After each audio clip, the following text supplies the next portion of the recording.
Nina Kara M. Good morning, sir. Ito na po yung bagong pasyente. Nakakunin mo lang ako dito. Ang hirap ng pagkain dito. Walang aircon. Hirap. Sige na. Yan, kakasilpan mo yan. Mabilis naman yung umuwi. Sabi sa inyo, hindi nga ako baliw. Ay, hello. Ako pala yung doktor. May gagawin lang ako sa'yo. Bakit? Ito na ba, Lord? Ano ba ginagawa mo? I-check ko lang yung ngipin mo. Nawawala kasi yung SIM card ko. Baka kinain mo. Teka, hulaan ko ulam nyo kagabi adobo, no? Galing mo, sir, ah. Ulam ko yan nung last week. Hala, dun ka na nga. Ara, Dok, tama na. Hoy, wala akong ginagawa sa'yo. Uwi na kami, Dok. See you na lang in another life. Kahit another life, ayaw kitang makita. Nakapagpalit na akong baho na kasi nito. Wakas nakauwi na ako! I got my driver license last week. Anong kanta yan? O, di mo alam, no? Kasi sobrang uso yan noong 2021. Sino kumanta? Si Olivia Rodrigo. Anak ba yan ni Duterte? Tanga. Ay, sorry, ma. Sabi na, sobrang na-miss ko na yung buhay natin noong 2029. Kakasilpon mo yan. Yan, mag-comment na naman kayo. 2019 na eh. Bakit naman? Kasi hindi pa ako heartbroken. Wala akong pakialam sa'yo. Tapos alam mo na, noong 2021, naghiwalay kayo ni tatay. Bakit naman? Kasi sabi mo, I want to be alone. Bakit ko naman yan sinabi? Kasi hindi ka nakakapag-candy crush kapag kasama siya. Hanay, marami pa akong chika sa'yo. Ito pa. Ano, sino yun? Baka sa Alam utang mo, yun. baka kukunin na naman ako. Saan ko na ba? Bilisan mo, kakasilpon mo yan. Miss Nami, ano po sa pakiramdam na sikat na kayo? Ano po sa pakiramdam na dadalhin na kayo sa palasyo? Ano po ba sa pakiramdam na sikat na kayo? At ano po sa pakiramdam na magiging mayaman na kayo? Tigilan niyo yung ilaw kasi ang sakit sa mata, seryoso. O, niyan. Ano po ba sa pakiramdam na magiging mayaman na kayo? Siyempre, sobrang saya, no? Sino ba naman ang ayaw maging mayaman, di ba? Lagi na lang ang ulam namin asin kasi sinanay, lagi ng Shopee, wala kami pang ulam. Miss Nami, ito po yung bahay niyo. Seryoso? Nay, mayaman na tayo. Mag-post ka na sa Facebook, #mayaman, #no to utang. Oo, alam ko na yan. Anong tawag sa hawak niyo? Facebook tawag dito. Dalhin niyo yan sa museum. Seryoso, 50 pesos lang yan.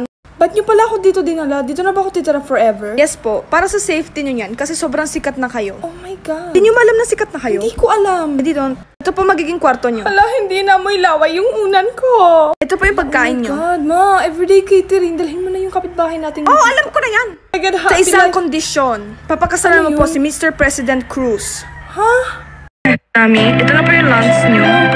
Kain ka na para hindi ka na mabaliw. Thank you. Uy, baliw. Baliw ka talaga pala. Sorry. Sino kaya ang pipiliin nilang abangan ang last episode na The 29? Excuse me. Yes po, good morning. May gamot kayo sa bingi? Meron po. Wala. Sige, salamat.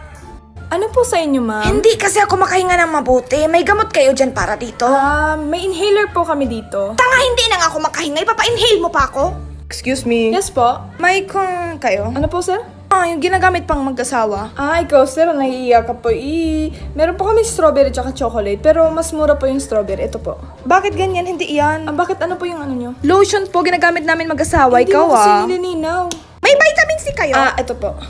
Ito na po, Lola. Ha? Wala kayo? Ito na po. Wala. O sige. Ito na po!